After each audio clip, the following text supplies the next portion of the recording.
Hello guys, good morning, welcome back in my new video.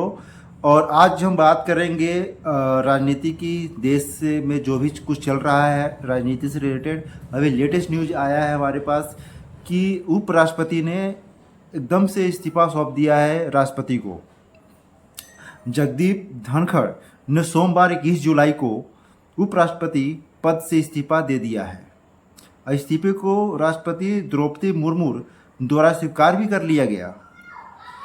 अब ऐसे में उपराष्ट्रपति चुनाव कैसे होता है, क्या प्रक्रिया होती है, ये हम जानेंगे और इस पे हम चर्चा करेंगे और बात करेंगे और आपके साथ शेयर करेंगे।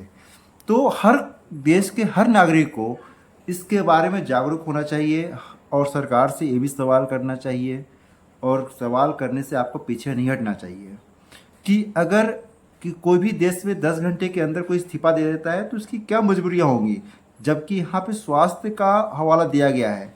लेकिन जिस तरह से राजनीति रियासत कर रही है, अपनी रोटियां सेक रही है, उस हिसाब से स्वास्थ्य का तो कहीं कुछ लग नहीं रहा है। तो कुछ और ही लग रहा है कि दाल में कुछ तो कुछ काला है, जिसको हर नागरिक को जिन्होंने वोट दिया है उनका हक है क्वेश्चन करना और आपका भी हक है क्वेश्चन करना। उपराष्ट्रपति का कार्यकाल समाप्त होने वाला हो तो कार्यकाल समाप्त होने से पहले 60 दिनों के भीतर चुनाव कराना जरूरी होता है।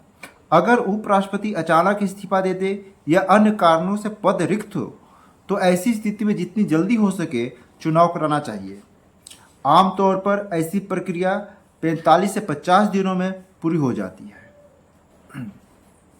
उपराष्ट्रपति राष्ट्रपति को इस्तीफा सौंपते हैं तो इसके बाद सरकार एक अधिसूचना जारी करती है और इस्तीफा स्वीकार कर लिया गया है। फिर निर्वाचन आयोग द्वारा चुनाव की तारीख की घोषणा करता है और एक और अधिसूचना जारी करता है। निर्वाचन अधिकारियों को विशेष प्रशिक्षण दिया जाता है ताकि चुनाव प्रक्रिया सुचारू रूप से पूरी की जा सके।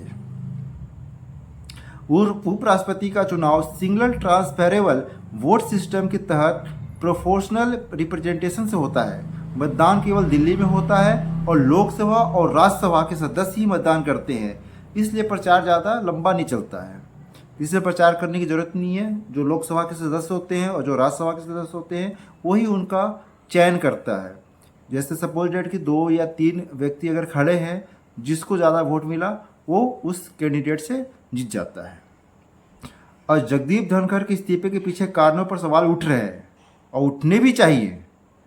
दरअसल राज्यसभा में विपक्ष द्वारा जस्टिस वर्मा और जस्टिस शेखर यादव के खिलाफ दिए गए महाभियोग के 2 नोटिस उनके इस्तीफे की वजह बने। विपक्षी सूत्रों के अनुसार धनखड़ इसलिए इस्तीफा देने वाले थे क्योंकि वह संसद के ऊपर सदन में विपक्ष के इन महाभियोग नोटिसों को स्वीकार करने की योजना बना रहे थे।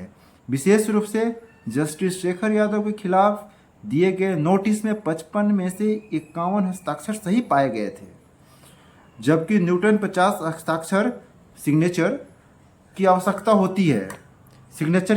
होती है। यह नोटिस स्वीकार होने की स्थिति में सरकार के लिए बड़ी परेशानी का कारण बन जाता। सरकार इस नोटिस को लेकर सक्रिय नहीं दिख रही थी। सरकार को लग रहा था कि यह नोटिस नहीं आना चाहिए।